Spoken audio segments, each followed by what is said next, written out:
talk show is brought to you by... Hey, want to feel young again? Are you tired, run down, have aches and pains, brain fog? This is science-based, not hype or fancy marketing. It really works. Carbon 60 helps detoxify your body on the cellular level. It stabilizes free radicals, just like the antioxidants found in red wine and berry stew, but on a far smaller, more bioavailable nanoscale. It's like a bottle of electrons, helping your body to function better. You can also apply it on your skin topically, over muscles, joints, or organs. Most people feel results within minutes. This is not a drug. It's organic carbon. Feel better today. About 95% of our users report more energy and clarity of mind within 10 days. Give us a call at Greska's Carbon 60 at 720-600-6040 or visit our site at c-60.com. Call 720-600-6040 and feel young again.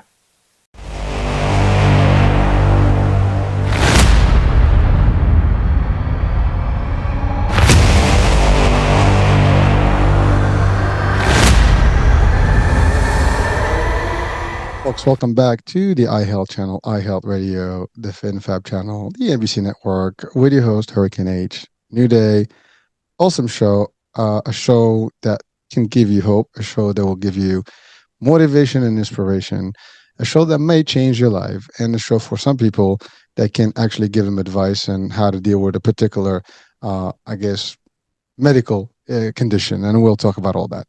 And so with me today is someone who actually is an author. She's a rare illness advocate. She's a survivor, and she's gone through tough times, and yet she was able to manage and break through the whole thing. And not only that, now she is all over social media. She is writing her book, and she is really helping others through advocacy. So again, I'm being a little bit, as always, suspenseful.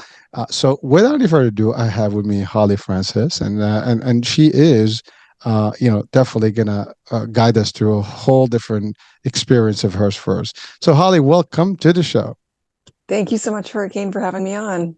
Well, it is true pleasure, and I when I read about your story, it's just a must to have on the network, because a lot of people go through a lot of different things, and some, we all have level where we think that our case is the worst case until we hear the other story. And then sometimes we say that it's hopeless, and until we hear the stories of others, and then we build that hope. And hopefully today, literally, I mean, no pun intended, we can give that hope back to a lot of folks out there, and whatever their conditions may be. Now Holly, let's take us to your story and your actual, deal with GBS. Now, I'm not even going to give it a shot. As we talked about, you're going to have to bring that GBS to us. For those of you who might know what it is, I mean, I can read it in French, and I just cannot read it the way it sounds. So Holly, write us through that one. Give us that whole concept of what happened and what it is, and then what was the symptoms, the whole thing, and then the experience itself. Sounds good. So this all happened back in 2011. So I was 26 years old at the time, and I was completely healthy. I had a great career. I was newly married, and I'd actually just given birth to my daughter. So I had a wonderful 9-month pregnancy. Was really looking forward to my future and being a mom and just creating all these new memories and starting this new chapter of my life. And so it was a really, really exciting and happy time in my life. And, you have your whole life planned, but sometimes life has a different plan for you. And that's what happened with me. And so I was at home recovering from a C-section. I had a C-section with my daughter 3 weeks prior, and I was at home and, just adjusting to life as a new mom. And it was tough breastfeeding and getting up in the middle of the night. But I loved it. And I was just, like I said, just really, really happy. But then suddenly I got this weird pain in my neck. So that was one of my first symptoms that I had. And at the time I thought it was just like a pinched nerve or something like that. Later I got some tingling in my fingertips. I kind of just ignored that. And then later that night, it progressed to kind of weakness in my legs. So it kind of felt like I was getting the flu. And I was walking up the stairs, and I remember thinking, I'm really tired and I'm really drained. and my legs feel really heavy, and thought that I was just getting sick. And I also thought, I'm probably just really tired, need a good night's sleep. And especially me, I'd been healthy my entire life, so I certainly didn't think it would be anything serious. Now, unfortunately, everything really progressed very quickly. And within a few hours after that, the pain was so severe that I was in tears, and I was taking pain medication and it wasn't helping. And I'm going on Google and I'm Googling like these symptoms, and it's saying I have a pinched nerve, because that's what you do when you have symptoms, right? You Google, yeah, WebMD, exactly. So of course that's what it says. I have a pinched nerve, and so I'm trying to ignore it, and I'm trying to do massages and stretches, and nothing's helping. I go to bed that night trying to ignore it, and my daughter actually woke up in the middle of the night to nurse, and when I stood up to go to her, my legs actually gave out on me, and so I fell to the floor. And it was then that I knew that it was much more severe than a pinched nerve, or maybe it was a pinched nerve, but it was very serious. It was affecting my ability to walk, basically. So I went to the hospital. I had my ex-husband now, I had him drop me off. And I said, I don't want my newborn coming in with me. Just come back in a couple hours. I'll call you once I'm ready. And unfortunately, things progressed so quickly that within 12 hours of arriving at the hospital, I was completely paralyzed, breathing on a ventilator in the ICU. That's how quickly it came on. What? Ooh, I that's ventilator. I mean, I got the paralysis piece, but the ventilator. I mean, so the whole body was not functioning. This is not just the Yeah. extremities. Yeah. So basically, what happened? So once I went into the hospital, I was lucky that I saw a doctor that he admitted, I don't know what's wrong with you, but I'm going to try and find somebody that might. He noted that I was very weak and I was losing grip strength and I was losing the ability to walk. And he brought down a neurologist to come meet me. And the neurologist, again, very lucky that he had seen a case of GBS before. And he said, I think you have this rare disease called Guillain-Barre syndrome.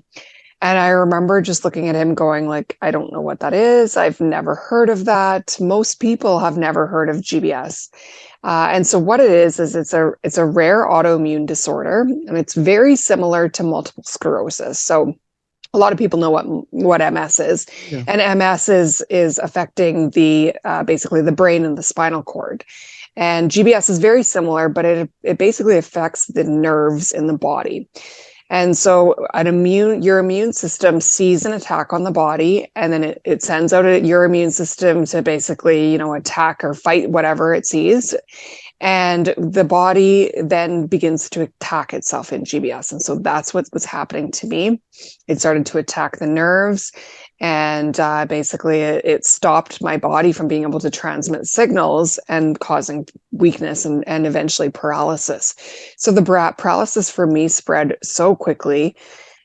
Within 72 hours of my very first symptom, it spread all the way up my diaphragm and affected my lungs and basically paralyzed my diaphragm. So it affected my ability to breathe on my own. And so that was when I was rushed to ICU, put a tube in my mouth, and basically on my deathbed, not sure if I was going to survive. I mean, I'm just listening to you. It's a horror story. I mean, it's not something you said plenty of things there that we can just at least expand on right now. I mean, the first part is here you are in the top, live with all the hopes and dreams, a new baby born, and all the excitement that someone really looks forward to in life, and this happens sudden, and so we shouldn't be taking life for granted. We got to take care of ourselves. And even when you do that, you never know. Life throws in some real weird stuff at us as part of a test here, I guess. And, sometimes it's very difficult to come back from it, but, it takes a lot of resilience and things. And we're going to talk about that in a minute. But the other part that you mentioned is that you felt the symptoms of the numbness and stuff, but you ignore it. You ignored those signals. Now, I think if everybody is watching and listening, we all had some level of pain at a point or another, and we'd say, nah, it's nothing. Now, luckily, for the most part, it's nothing, but you never know. And I think one of the messages I think that we can really highlight here is that when it's not right, it doesn't feel right. It doesn't, it pays to actually go pay a visit to a doctor, check it out, see what's Absolutely. going on. Don't let it, again, I don't know if that in your case would have made a difference if you went 3 days before, whatever, maybe. It would uh have, yeah. it would have. Okay, there you go. So but Yeah. that, yeah, so let's talk about that. Yeah, so basically, with GBS, the sooner that you can get on treatment, basically you get something called IVIG or plasmapheresis, which is basically like a blood transfusion. And so the sooner you can get that, the better your outcome is. So for me, I was very fortunate that I was diagnosed so quickly, and that doesn't always happen with GBS patients. Some people go in, and especially if the weakness is not very obvious for other people yet, it feels obvious to the person, but you might not be able to see that they're struggling to walk. And so, if a doctor, it happens, doctors may not think that anything's wrong and they'll actually send them home, which can be detrimental to somebody's recovery. Absolutely. Well, we always say prevention, right? Preventative Yeah. measures, and don't delay. Early detection is the key. And so all those words and terms we've always heard. I mean, you really demonstrate the need for them today to all of us again, or at least reiterate them, because we tend to feel like we're, I guess, really, very strong, tough, and nothing can phase us, and we are very weak as a human nature. Literally, a little bug, something in the system that Hmm. goes off, and then everything stops. I mean, really, that's all there is, right? And Absolutely. by the way, I know that you're lucky, because not every ER would have someone who would have the expertise that you were able to get in that day, and to have a neurologist specifically in there, that may not even be something that you'll come across in most of the hospitals, in the States, Absolutely. or worldwide. I mean, this show is worldwide. So, I mean, some places they don't even probably know what that is. I mean, as an actual diagnosis. And I'm not downplaying, the medicine around the world, but, we tend to have some of the top ones. But even here in the States, you're going to have difficulty really discovering what that is. And you said it. I mean, if the symptoms are not, and what you described also can be many things. And by the way, I Exactly. can tell you, my dad, I mean, he was 73, and he his diagnosis was completely off. It was different. I mean, it was terminal. It was something else. But believe it or not, that's exactly what happened to him. Hmm. Towards he felt numb. We didn't know what it was. It was cool. He still flew away overseas. And then when he got there, he started not walking. And next thing he was paralyzed. Now, Oh, later on, we found out that he had, I mean, stage 4 cancer, whatever. But that same symptom picture that you were describing, I hmm. remember going through that same phase, except it was a whole different, Yeah. way of going. But that's what I'm saying. Like, you can probably have other similar, like you said, MS is got a similar thing, which does actually impact the extremities, and sometimes paralysis is part of the outcome. So the idea is, like everything else, being ahead of the game. The minute you feel not wrong about something, don't delay it. Don't think that it's nothing. Guess what? Vet it out. If it's nothing, it's nothing. But if it's something, Exactly. you caught it early enough, therefore you have a better shot than most, right? And but so we are glad. I am glad that you're here, and that you're with your daughter now and taking care of her, and but I also have to say that was a very tough place for you to be as a mother. I can just imagine the level of stress that you would have gone through at that point. The mental status, would have been very difficult for you, because here you are facing this, that you probably said it. I mean, it was almost death, ahead of you, and you did not know that you will be coming back from it. And then you just, I'm sure that in your mind, like, well, who's going to take care of my daughter and stuff, and all these things, my career, all these things at that time would have been something you've, experienced. Would you be able to share some of that level? I mean, if you do recall any of that, because that's, I think it's important for people to at least link up to, and really relate to. Yeah, absolutely. So the funny thing is that a lot of people think that when you're in ICU, or at least when you have GBS and you're in ICU and you're on a ventilator, that you're sedated and you're in a coma and you don't remember things. And a lot of people ask, "Oh, do you remember ICU?" And unfortunately, I do. I remember every single detail. I was very coherent. I was on a lot of medication, but I remember everything that happened, and it was quite horrific. I was in a lot of pain. The nerve pain that I was dealing with was basically inflammation of every part of my nerves. So It felt like I had the most severe flu. It felt like whenever anybody touched me, it felt like somebody was stabbing me. It was just horrific. And I was on the strongest medication that I could possibly be on. But still awake and still knowing what was happening. And so I knew that my daughter was my newborn was there, and I knew that I couldn't be her mom. And she was only 3 weeks old. I'd barely gotten to do anything with her. We were supposed to be going to mommy and me classes, and we were going to take her for her first walk in her stroller, and I didn't get to do any of that. And so it was just like I had no idea what my future looked like. I had no idea if I was going to even survive. I didn't know if I would ever get to being her mom. And so I was quite broken for a very long time, that I was just devastated and felt robbed of my life, and felt like there was just no hope for me to keep fighting. But the doctors kept telling me, you have to keep fighting, you have to keep moving forward. But it was very, very hard in those dark, dark moments. It's hard to hear. I mean, just the idea of going through this, and here's the thing: you said it very clearly that you were not, and in a coma state, you were actually awake. So yes, you had the ventilators, you had all the sedation and stuff to keep you cool and less pain, in pain. Mm-hmm. But your mind was working. You're still conscious. I mean, in coma, you're probably not conscious, and I think that's the real diagnosis for it. But you were really awake, but you're there, but you're not there. Physically, you're just sitting there or like laying there, but the mind is firing, in all synapses. Everything was working. And so it's double pain. You not only have that emotional pain and mental status pain is there, but you also have all that body stuff that was affected.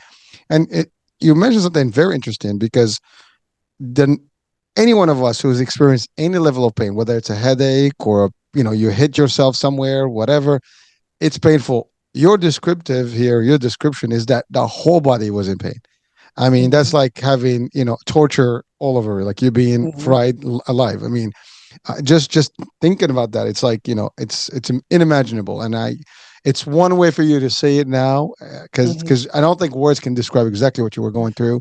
You're doing the best you can do, but just thinking about it, it gives me actually the jeepers here.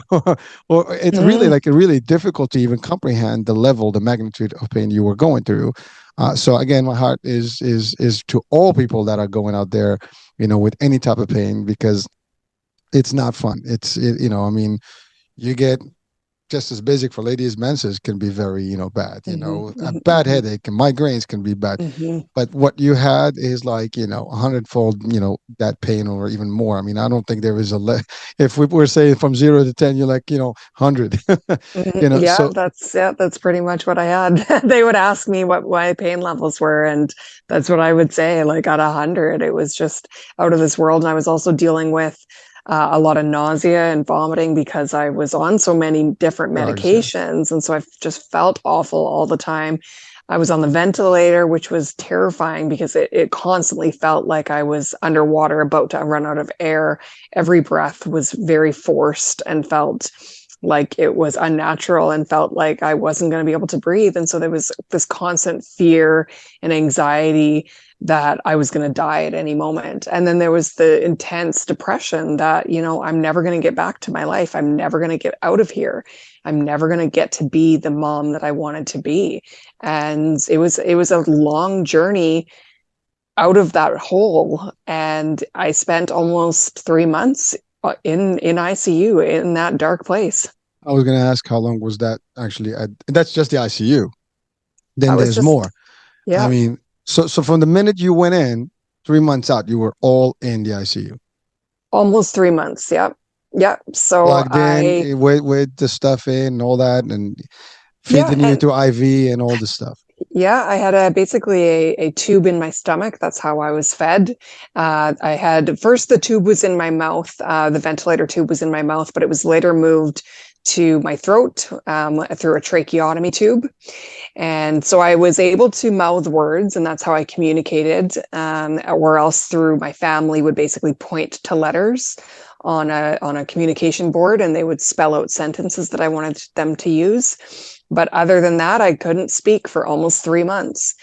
And my daughter was there every single day with me, which was incredible and heartbreaking at the same time. So it was amazing that she could be there, and they put her on my chest every day, and she was by my bedside, and we wanted to, keep that connection and that bond going. And I like to think that she knew who I was. I mean, she would like stare at me, and she was just really into to watching everything that was going on in the room. But it was also heartbreaking because she was growing up before me. Like, she was getting bigger as the days went on and as the weeks went on. And I missed her first smile, and I was missing all these things that she was doing at home. And so it was really, really tough to not know if I was ever going to be able to see her grow up, if I was going to ever get to do all these things that I had wanted to do with her. But as time went on, I did get better. So the paralysis started to fade actually before the 3 months. It was about 6 weeks in, actually.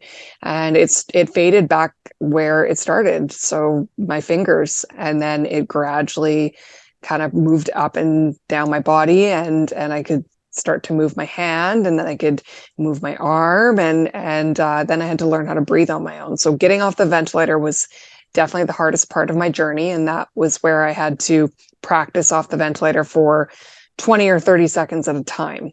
And I remember it felt so impossible. Again, it felt like I was underwater and I was about to drown. And I remember I would beg my doctors to put me back on the ventilator, and they would, and they'd say, okay, you have to last 72 hours before you can get off the ventilator. And I would just break down in hysterics because I would be like, I did 15, 30 seconds and I could barely do it. How am I going to last 72 hours? But I was very fortunate that the doctors, they knew how tough this was, and they knew that I was losing hope. And they actually found another GBS survivor to come to the hospital to visit me. And he brought me this sign, and it was like the sign that one of his nurses had made for him when he was in the hospital. And he had completely recovered, and he put it on my wall. And it was this quote that said, "Courage doesn't always roar. Sometimes it's the quiet voice at day's end saying, I will try again tomorrow." And I remember at that moment just being like, you know what, I can always try again tomorrow. And so that's what I did. Even though it was hard, even though I often didn't believe I was going to get there, I just promised myself I would keep going and I would keep trying again tomorrow. And gradually, as the weeks went by, I was able to breathe on my own, got off the ventilator, and got out of ICU. Well, first of all, from this platform, we want to commend, that particular person that came in and gave you that, because I'm sure it had to play with your hope and your really ability to survive through this and go through it. And also the fact that you had your daughter come in to see you every day and be there with you, I'm sure that was like, you were fighting to make it through. And that's the other thing. I mean, if you had probably no one come in, whatever, you might have a different outcome because you would have lost hope and that there's nothing for you to look forward to. But you had that ability, and you see that I'm going to do whatever. Your mind is stronger than people think. And so it does have a play. And again, you also got very lucky to have a set of doctors that were able to really work with you and got you through this. Now, I'm going to ask some of the obvious questions in terms of the clinical aspect of it. Was there any, once you went through this process and you talked to the doctor, because I know initially it was quick, you were in, you didn't have time to absorb all this or know exactly everything. I mean, it happened. You probably, all this stuff was told to you a little later, when you were coherent and aware. Now, was there anything that they told you that could have potentially prevented this, or this is something that may be genetic, that there was no way for you, it would have happened no matter what? Because sometimes we think about food, we think about maybe practice, behaviors, whatever. Yeah, it's so hard to say. So GBS, like I said, it's an autoimmune disorder. So it typically will come on 2 to 4 weeks after some sort of event that happens to your body. So that really can be anything. There are many, many, many things that can trigger an autoimmune, or that can trigger an immune response, right? I mean, the common cold, the flu, getting a tattoo, eating raw chicken. There's so many different things that, your immune system is fighting off on a daily basis. But with GBS, it's some sort of common event or astronomical event that it sees, and it begins fighting. And so for me, when we base it on the timeline, based on when I gave birth to my daughter, that's what they believe was my trigger. And I've seen many, many cases since obviously recovering from GBS and meeting other GBS survivors and meeting other women. It is common after giving birth or after being pregnant or after having a C-section, because it's such a traumatic experience on the body. And so for me, that was the timeline. Listen, I mean, cesarean or C-section is not anytime you go through surgery, it's not fun.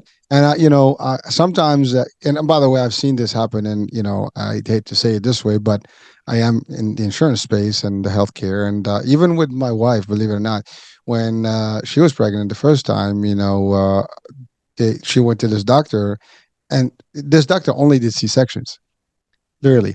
And so that's the only way he would deliver. Now from a financial perspective, C-sections make more money, and Mhm. so and unfortunately, it's as not sound doesn't sound very ethical that that's the only way you do, and you tell people that you Mhm. can, then we're going to do it this way. And then we had a different doctor who chose otherwise, and she never did. And so again, just for women out there, don't just settle for C-section because Mhm. unless you have no choice. That's a last resort. I mean, someone can say, well, what the hell, Hurricane? Well, I'm telling you, I've had a couple of kids, and we went through the whole process, but it could have been very easy. Yeah, we're gonna book a date and stuff. But anytime you go to a surgery, there's always a risk. There's Absolutely. blood clots, there is anesthesia, there's things that can happen, and you never know what that and again, it could trigger something big as what we're talking about today. You don't know. So if you don't have to, don't do it. Mhm. um get your options. I mean, give it till the last minute. I mean, trust me, if the baby is not being delivered and they see that you have to go through C-section, that will make you do it anyways. But that will be Yeah. a last Yeah. resort, not the choice that you plan for. Yeah. Sometimes I think about, like, why would people even plan that? Like, we're gonna have a birthday on this day and we're gonna do it. I mean, Yeah. Yeah. it's a choice. I mean, no one. I mean, it's like telling someone, "Let's cut you and see what happens." That's not a nice option. But Yeah. again, I'm trying to make some light of this, but it is a serious thing. Mhm. And Absolutely. but again, Absolutely. you didn't plan for it. You had no choice. You had it. No, no, no, it just happened. But I mean, surgery is a common trigger of GBS, whether it's pregnancy related or not. And many other things can cause it too. The most common trigger for GBS is influenza, actually. So the common flu. So typically, 2 to 4 weeks after someone having the flu, GBS can come on. Another common one is the Campylobacter bacteria, which is found in undercooked chicken. So interesting that, if you get food poisoning, that can trigger a case of GBS. It's also really common after vaccines. And we've seen Don't it go a there. lot with caffeine. I won't go there, but Just it joking. I'm is just joking. it's on the brochure. Guillain-Barre syndrome is a side effect. I was just fine because that you mentioned the word that goes crazy, so everybody goes nuts about it. But yeah, but you're right. I mean, thank you for sharing, because it's important to realize. I mean, we have to have some fun as well. But really, it's these things that you mentioned. I mean, events that do happen, and again, you are putting bodies into things that are maybe not normal, and the body is going to do what it's supposed to do. It just Mhm. attacks whatever it is. Now, if Yep. it happens to attack the wrong space, that's where Yep. the problem happened. And Yep. if it goes to your Exactly. nerve system, you're done. I mean, we are basically motor, the motor functions are all coming in through those wirings, and the wirings are basically those nerves. And if they're not sending the message, it's over. I mean, that's all there is. Yep. As a matter of fact, when I went with my dad, to the doctor, and I was trying to get him back to walk, right? I mean, we didn't at the time, we knew, but we still had hope. You always have hope. Hmm. And I went to a specialist, and he literally showed me his MRI and all the stuff in the back, and he says, even if we did surgery, even if we did everything, he might have some sensation, but he would never walk again, Mm. because the nerves, the whole spine, was pretty much, stopped, so there was no connection really. And I that resonates with the concept of neurology and how it all works. I mean, it basically, you cut the cable, and there's no more Hmm. current Hmm. going down there, and that's the end of it. So that's how it is. So it's very difficult. So now you finished your 3 months, and I'm sure you had a whole rehab phase that you had to get back. I mean, you had the breathing part, but then what was the next steps, for you, for at least people that are watching or listening right now, what this is, and obviously prevention. To your point, let's don't eat raw stuff, and do the best that you can to stay healthy. Avoid surgery if you can, and all these things. But really, if this happens, God forbid, the rehab portion is always an interesting part, and it's a very difficult one and long journey as well. Because I don't think that's just 3 months. There's more. No, yeah, it was absolutely quite a while. And basically, when I got out of ICU, I felt like my life had started over. I felt like I was given another chance. I had been so sick and ill and in so much pain in ICU, and just really losing hope about whether I had a future or not. And then when I got out of ICU, I realized, you know what, we are so much stronger than we realize as human beings, and we can overcome really hard times. And I'd done that. And so it kind of just sparked this fire in me to keep going and to keep fighting. And so I started rehab. I moved to a rehab hospital, and I was very, very weak. So, I mean, I was like a newborn baby. I was right, like I was with my daughter learning how to do things. So I had to learn how to hold cutlery and how to feed myself and how to drink from a cup. And I had to re-strengthen every part of my body again to be able to use the different parts of my body. So I lost over 30 pounds of muscle mass in the hospital. And so I had to regain all that back. So it was like intense workouts every single day, just focusing on regaining that muscle and that muscle mind connection. And it was intense. And I eventually learned how to stand. That was the first thing I did. I got out of bed and I was able to stand beside the bed. For 15 seconds at a time. I was so weak that I could barely even hang on. And then I had to sit back down.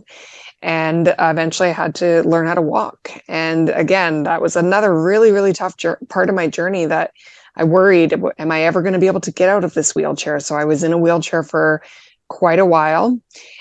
Several months, which was a whole different journey that, you don't really realize what it's like to be in a wheelchair until you're in one. And I was in the hospital still at that time, and just, trying to get back to my life, just trying to get out of there, doing everything that I could. And eventually I was able to really push hard in physiotherapy and re-strengthen those legs, and I was able to walk again. So I have to ask this. What was the reaction of your daughter when she saw you standing again?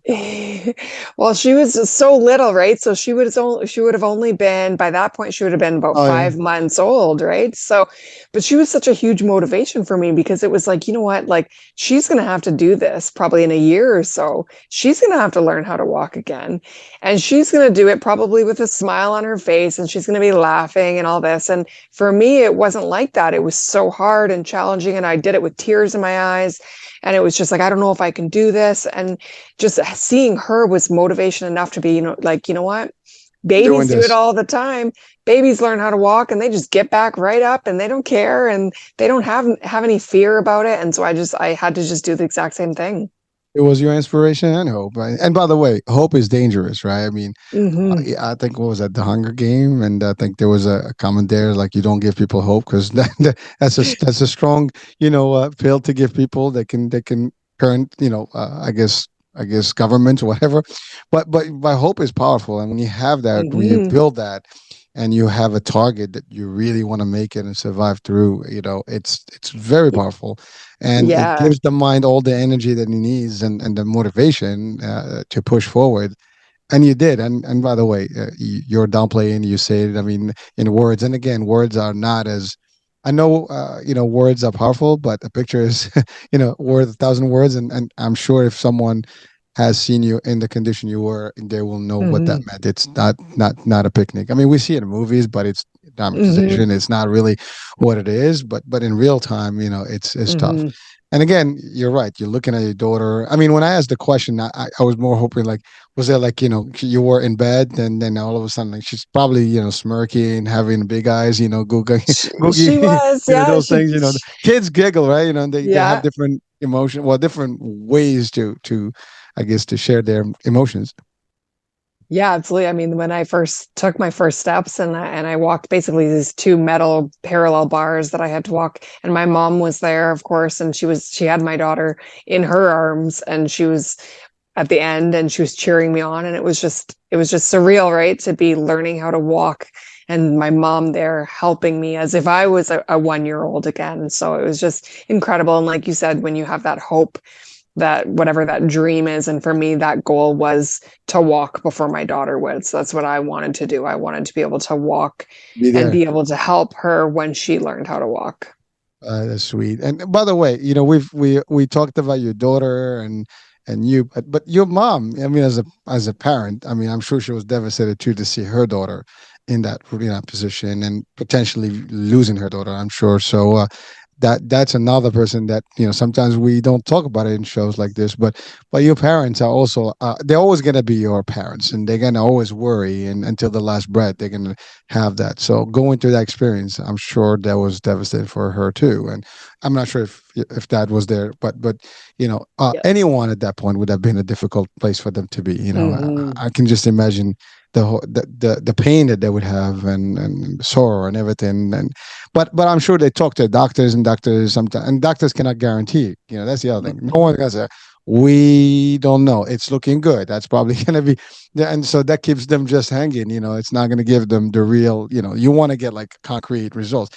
Oh, she's almost going Exactly. to be done. She's good. But you're not going to get that because Yeah, they can't guarantee any. Unfortunately, because of everything that goes on in malpractice and stuff, no doctor will ever say we can guarantee exactly. she's going to be good Yeah, 100%. exactly. And that's what people want to hear, though. That you want to hear Hmm. that, but unfortunately, we can't. So again, Yeah. we're just setting the expectation, folks, that this is the reality of life we're in today. And it's tough. Absolutely. Yeah, my family was there and I was very fortunate that, it affects, like you said, it affects so many more people than just the person that's in the hospital bed. It affects all the family members and all that. And so the support system was so important. And I was lucky that I had wonderful doctors and who told me, you can recover from this disease. So GBS, even though it's quite rare, it only affects about like 1 to 2 out of every 100,000 people, which, I mean, when you think of it of the size of like a city, it still affects a large amount of people every It's a year. number. Yeah, but when you're going through it, you feel so alone and you feel like there can't possibly be anyone that understands what I'm going through. And so finding those other supports is so important. And that's whether you're going through GBS or another disease or any issue in life. If you're going through any struggle, you got to find those people that are going through what you're going through or who've already overcome what you're going through, because those are the people that are going to help get you out. So a couple of questions, technical questions. I know you spent a lot of time in the hospital, and ICU is expensive. I'm just wondering. I know you probably had insurance, which is a good thing, but I'm sure there's deductible and stuff. Do you know what the cost was for your time, your stay? So I'm actually Canadian. So Oh, yeah. Well, I guess rub it in, right? So So if that, I yeah, did not, yeah, I did not see a bill, so I don't know. I do know that the treatment that I have, which was a 5-day treatment, cost $10,000 each treatment. And so that that was that'd probably be about 15,000 Canadian, or I mean, American. And that was over 5 days. So that was just the medical treatment that I had, and that was just the first 5 days. So I I can can't tell even you, imagine. if this was in the States, this probably would have cost me at least, I mean, very modestly, half a million to Yeah. $1 million in terms of the stay, the equipment, the medications, all that. I Yeah. mean, even with insurance, you probably, I mean, probably not. It's very difficult, and I had to ask because that is one of the biggest thing in healthcare. I mean, Canada is definitely much better than the US in terms of that. I mean, obviously, you guys pay a lot of taxes to cover for Mhm. that. And by the way, this is a good thing to talk about because most people think that in Canada, if because it's just public health, if you want to call it that way, you don't get the best of the best treatment and doctors. And here we are with you. You didn't go to specialize, private. You went to the system and you were able to Mhm. actually still get a good and great service and got yourself through. Which again, kudos to those doctors and the folks that were there for you. Yeah, I did. I consider myself very lucky that I was in Canada and able to get the help that I needed, and obviously it covered financially. But there are a lot of horror stories and sad stories out there of people that don't get the same treatment, even within Canada. I mean, as a 26-year-old, they had a lot of hope for me and they were fighting for me. But, GBS affects people of all ages. And it's so heartbreaking to see that sometimes, if it's a 50, 60, 70-year-old, they just kind of Done. write them off. They just think, like we're not even going to really try. And they may not give that person hope, and they may not give that person much level of care. But for me, I was lucky that I had a heart-wrenching story. I had a newborn there. And so everybody was fighting for me right alongside with me.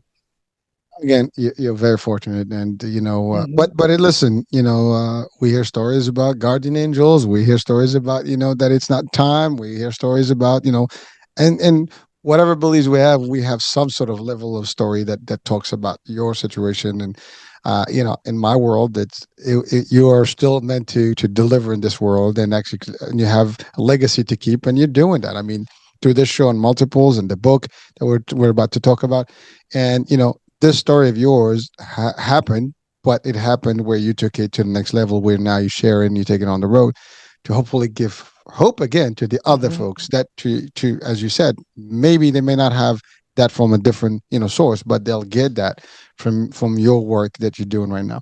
So now let's talk about, fast forward, how long was it really for you to actually be off and be like completely, were you actually able to be fully physically ready for your daughter's first steps? I was, yeah. I was able to help her walk and all that. I walked her to the first day of school and everything. So it was about a year and a half, I would say, before I considered myself back to normal, as close as normal as I think I could ever get. I was able to do everything that I was doing before, other than I would get tired really easily. So if I walked up a lot of stairs, my legs would kind of feel weak by the top. I was fatigued a lot quicker. So if I pushed myself too hard, I would get tired. And I dealt with a lot of nerve pain. And these are things that I still deal with to this day, even 12 years later. But I've learned a lot about my body and about ways to minimize that. So I'm very, very fortunate. But as time went on and I started to learn more about GBS and met all these other people, I realized, it affects people of various degrees. And so some people are paralyzed, like I was. Only about 30% actually will end up on a ventilator. The rest will only deal with paralysis, up to their chest or up to their legs, even. So it depends on how severe the case is. And then other people, they don't recover. And that it's a very sad truth about GBS, is that not everyone does recover from GBS like I did. And so when I look back at my journey and my story, I have a lot of survivor's guilt because I recovered and I had such a great outcome, and not everybody does. But that also sparked a fire in me to, bring awareness to what GBS is. And so many people don't know what it is. A lot of people have never heard of it. A lot of doctors, a lot of nurses have never even dealt with it. And I can say that, they didn't really always understand how to take care of me when I was in the hospital. They didn't realize that I was dealing with all this severe pain, and they would just kind of toss me around in bed, and there was just so much that I had to share, and I had this unique perspective to share after I went through what I did. And that's when I knew, after I recovered, I knew that I had a story to share, and I could bring awareness to GBS, and I could help other people going through the disease and give them that hope. And you are doing that. So just before we get into that part of the discussion, I know you became active again in the fitness and training, all the stuff. And is there any protocol that you specifically followed post, the recovery, and that actually worked for you better to really get back your muscles, your health, your immune system, kicking back in gear? And another question to that, or the second part of that, would be, is there a risk for it to actually relapse on you, like to, I guess, a remission case type of thing?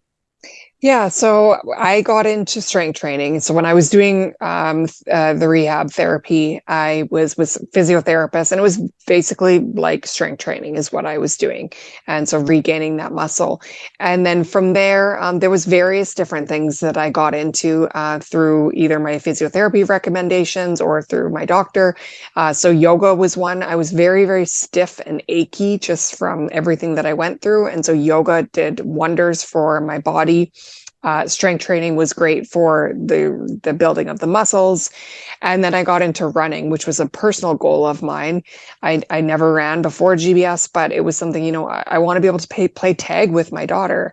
And I remember when I started, it was so awkward at first, and it just felt strange because my legs weren't 100%, but I did it anyways, and gradually improved to be able to run 5 kilometers every several days. So running became a huge passion of mine, as did strength training.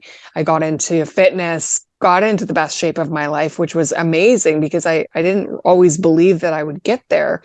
But the body is incredible. I mean, we can go through things like GBS where you're completely paralyzed and come back and get to where I was. And so I wanted my story as well to just show other people that, you can go from zero to where I am. And from there, that's when I got certified and actually started teaching other people about, how to gain strength and how to get back into fitness, or get into fitness if it's for the first time, and anybody can do it. Well, the people are watching or listening right now, I think GPS or not, they not GPS, GBS or not, they get the concept of hope here because, by the way, I think this relate to all the diseases out there and illnesses out there, and everybody is suffering for whatever it is. There is hope, and there's not. There's other people just like you out there that are going through it or have conquered it, and they're out trying to do their best to share similar stories of success and just being better and really doing the work. Now that inspired you to write a book. So the name of the book is Life Support: Surviving Guillain-Barre Syndrome. So it's basically a journey of my very first symptoms through the hospital, and then going back in time with my childhood, and then going in the future with my recovery. And it's a very detailed account of what I went through, mostly in ICU. Obviously, that was the hardest part of my journey, and how I overcame that, and how I ended up turning it into something so beautiful, and turning it into, this horrible thing happened to me. Instead, now it's one of the best things that ever happened to me in my life. And it put me on a new path, and it gave me a passion in life, and it brought me to where I am today. I have to say this. There are a few people I've had on shows that if my network was bigger enough, we would have made a movie about those those cases. And I promise this: if when we make it big, there will be a movie section where we will look at these things because your story can literally fit perfectly in a movie script that Mhm, actually can mhm. really turn people to excitement, and it will be a lot of maybe drama piece of it. It will be a lot of nostalgic stuff, but it will also be a lot of hope and positivity in it and inspiration in there. So, listen, if anyone beats me to it, more that's okay, folks. But Holly's book, should have a fair shot at it, sooner than later, and definitely, it's a story that could be projected to the world, and Mhm. because I mean, not everybody's gonna get to it through my network here or through the different places. I mean, you are viral in a lot of areas. Your videos are all over, and hopefully people can check them out. And by the way, you can check out her way, her information later on, and follow her on Instagram. I'll have all that on the description of the show, so you can connect with Holly and check out her her journey and work. But certainly it's just a great thing. Now I'm assuming the book is available in all the standard Yep. platforms, Yep. Amazon. It is. Yes. Yep. Amazon, Indigo, Chapters, But your daughter Barnes is and how Noble. old now? My daughter is now 12 years old. Oh, Yeah, it's wow. wild. It's crazy. I mean, 12 years ago doesn't seem like that long ago to me, but she's all grown up now. It seems she's actually taller than me. Okay. Well, but So but but but she knows all the stuff, and she's she seeing you do the knows work. She's seen all the videos. My recovery videos have gone viral many, many times. And so she's seen that. She's seen herself in the videos. Obviously, she doesn't remember, but she knows every detail. I've talked to her about so much about what went on in ICU and what I overcame. And so it's like she feels like as if she was right there with me, and she knows every part of the story. And it's given us this really incredible bond that I don't think we would have had we not gone through GBS together. Well, I'm not going to thank GBS for that. I can. No, but yeah, I mean, listen, but the fact is, you're right. I mean, but see, that's your positivity. You see that it happened and there's a reason behind it and it's working, right?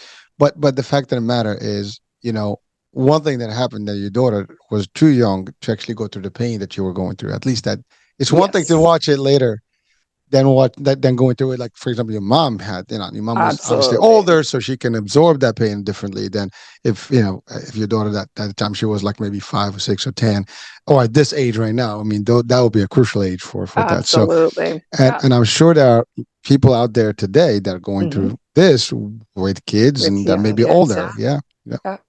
Yeah, absolutely. So I think I really had to do that is, just find the hidden gifts and be grateful for certain aspects of my journey like that, that my daughter was so young. So, and then my daughter was there with us. She was like this little bright light in such a dark time. I can't imagine if she wasn't in ICU, just bringing laughter into that room when we were going through such a hard time.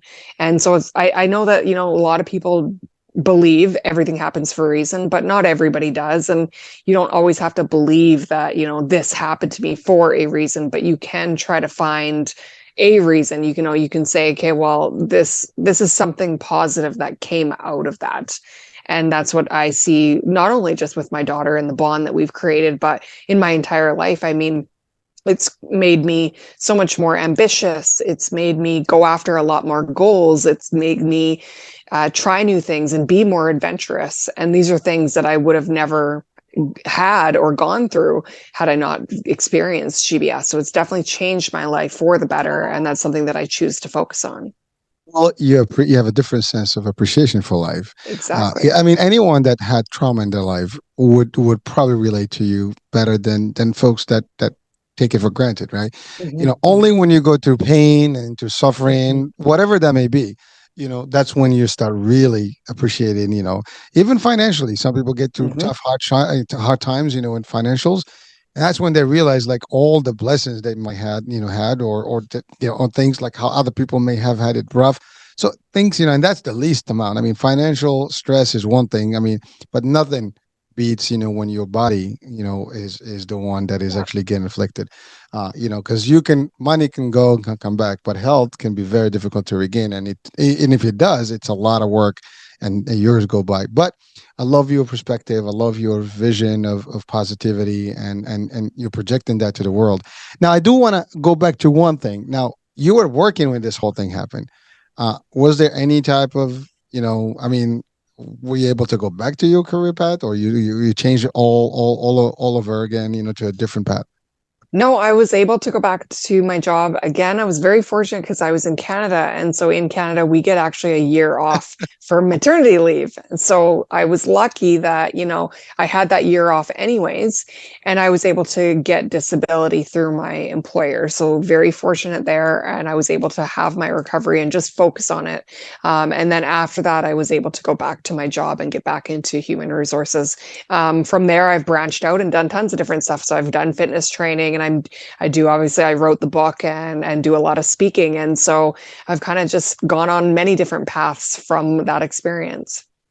Well, listen, you were young, you're still young, you still have the energy, you still want to do a lot of things, and you have plenty of stuff to share, to give, right? I mean, your experiences across the board can be very well, accepted around the world. And by the way, you're up, the idea of like, a whole year of maternity leave. We don't get that here. I know. We don't get that here. I'm sorry. I mean, some countries may not even have any. Some countries may have better. I don't know, but I just know that our FMLA is like 120 days, and you're lucky if you keep that. So, yeah. But so yeah. I mean, listen.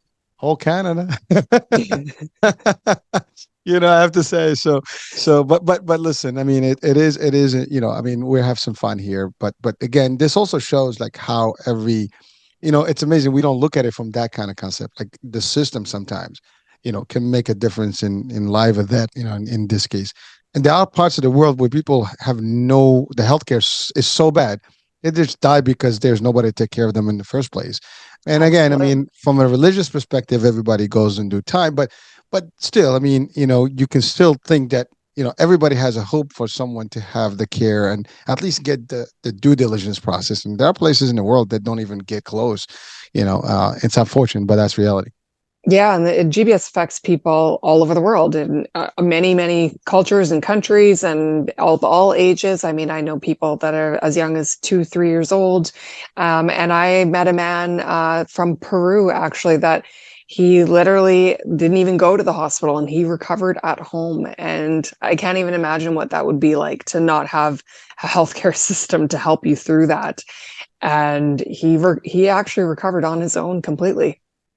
Well, I mean, listen, there's resilience. There is, I mean, Absolutely.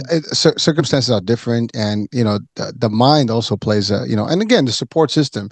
Yep. Whoever was there, I'm sure it was difficult, maybe even worse and harder than you had it. I mean, only he can probably describe what that looked like, and it's hard. Now, I have to say, you hear the stories. I'm sure it gets very sensitive to you, like it gets emotional when you actually in face of other people that and I am talking to you now. It's becoming a regular practice for you, but I'm sure that it's still emotionally, strong in there. And when you talk about it, I can feel it. I can hear it from you when you talk about it, how it's so deep in there. Now you've gone through all this. You're doing this. What's next for you in Well, your right now journey? I'm just, yeah, I'm actually very, very pleased that I'm a part of the GBS CIDP Foundation. So the CIDP or GBS CIDP Foundation here in Canada is basically an organization that helps people that are going through GBS. And then CIDP is another disorder related to GBS.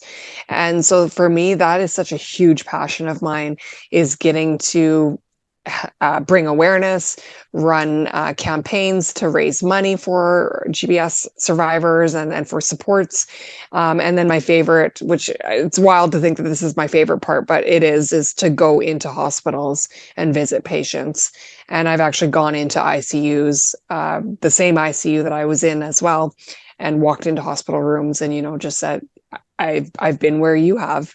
And I know it feels like you're not going to get out of there, but you have to have hope because I was once where you are and look at me now. Just that in its own Hmm. can make a difference. I mean, if and people will relate to that. I mean, Oh, because when they see you standing there and they know that you were in their shoes, they're going to be like, well, I have a shot. I can do better. And exactly. that in itself can make a difference in how the mind sets. If the mind sees the positive and it gets, really encouraged, I mean, it's going to give whatever fight that it needs to do to make it better. But if there is no hope, to your point, and people just lose it, they basically collapse, and that's the end of it. They just basically they lose the will to live, and that's not something you want. So Yeah. again, thank you for doing that, and I mean, chapeau, hats, whatever, kudos, any other descriptive here, is yours for the work you do. And I always admire people that give back in this world. And, no matter what well, everybody's going through something in their life and always learn, from that and see like, when you see somebody else, think about them, think about you. Hmm. And see that and sometimes there's always someone that's going through tough times in one way or the other, if not them, somebody in their family. So Yeah. be considerate, be nice to people, and just help whenever you can. And hopefully, we can never say this because at the end of the day, illness is always going to be part of life, and there's Hmm. different levels of them and multiples. You hear about new things all the time, and these new diagnoses and whatever. But at the end of the day, there are people that go through them, they survive, and the best thing is that when you guys, like in your case, you went out and did all the work to bring it to others and helping others to be better. And you're doing all the stuff that you love, which is just awesome. I mean, and Hmm. plus you have a great bond with your daughter. And that's also, like I'm telling you, it's a book, it's a movie. I mean, it's definitely a movie, you know. All right. So we're actually coming out to the end of the show here, but what would be some last words of wisdom you want to share with our audiences today? I think I want to go back to that quote that I talked about, that courage doesn't always roar quote. So I'll repeat it. Courage doesn't always roar. Sometimes it's the quiet voice at day's end saying, I'll try again tomorrow. And I think that that's so important for anybody going through anything in their life. You know, you just have to keep moving forward. And for me, that reading that quote when I was in ICU was very profound for me, because I remember at the moment, I didn't feel like I was strong. I didn't feel like I was going to get through ICU. I didn't feel like I was going to overcome GBS. And people kept telling me, you're so strong, Holly, you can do this. And I felt ashamed that I didn't feel that way. But when I read that quote, it was like, you know what? Courage doesn't always roar. It's sometimes just this quiet voice. It doesn't always have to be this like, you know what? I got this. I'm going to overcome this. I can do this. Sometimes you're going to try with tears in your eyes saying, you know, I can just try again tomorrow. And that's what I did. And that's really how I got to where I am today. It wasn't easy. It wasn't this drastic before and after that you see of my recovery. It was, you know, all these tiny little accomplishments along the way. And I think that's so important for people to just hold on to those tiny accomplishments that you're making, celebrate those tiny wins, just keep trying again tomorrow and never give up. Love it. And you know what? That's the strongest message you can give people. I mean, hope is real. Every day is a new day, and one step at a time. You know, you don't have to do it all in one, lump sum. And I think that's a mistake, a lot of us make, where we want everything today, yesterday. Yes. And, we use the expression like, when you need it, yesterday. Well, I mean, we get that rush, we get that, urgency, but there are things that are not going to happen that way. And you got to put small victories. For sure. Yeah, that's it. Like they say, like you can lose a battle, but you can still win the war. I mean, and that's the thing. I mean, those daily battles can be like won, or maybe lost, but it's the picture that gives you the final outcome. And it only takes it step by step. Like I'm gonna start saying step by step. I'm dating myself back. But it's funny you said something earlier. You stated something funny earlier to say like some people, you were lucky because you were younger and people saw the story, and someone that was 50 and 60, I was like, I'm done. They're not even going to look at me. and I mean, that's not the case for everybody by any means. I'm joking, but yeah. But it's amazing, right? Well, what we want people to just really, guys, know this, that you are who you are. You are an advocate, for yourself, and people out there. And circumstances vary, and hopefully that you will get, if God forbid something happens to anyone watching and listening right now, that you'll get the right, treatment, the right folks to actually support you and really guide you through whatever you're going through. And I wish everybody a healthier life and a better life. And that's all I can say, at least from my end here. And that's about it. Holly, it was such a pleasure. And, you took me through that journey, and I'm telling you, like I'm just thinking about that movie thing right now. I'm like, but it's a great story, and it's real. And thank you so much for the work you do. Thank you so much for having me on and just giving me the opportunity to, share my story and bring awareness for GBS and bring some hope to whatever you're going through in your life right now. Thank you, and there you have it, folks. Hope is your key here, and take it for what it's worth. I'm Hurricane Age. We'll be talking soon. New day, new show, new guest. Bye for now. There's a lot of talk all over the internet these days about the remarkable benefits of Carbon-60, and baby boomers are especially excited about it. Whatever generation you're in, if you want more energy, better health, and a boost in vitality, we invite you to try Greska's Carbon-60, a stunning development in free radical destruction. Being much smaller in size than conventional antioxidants derived from fruits and vegetables, it is far more bioavailable to quickly mend the toxin-crippled cells in your body. Greska's Carbon-60 is the only C60 product that is made without the use of undesirable solvents. The only one. Greska's Carbon-60 was developed by a brilliant NASA carbon scientist, and 95% report positive results from this Nobel Prize-winning technology in just 4 days.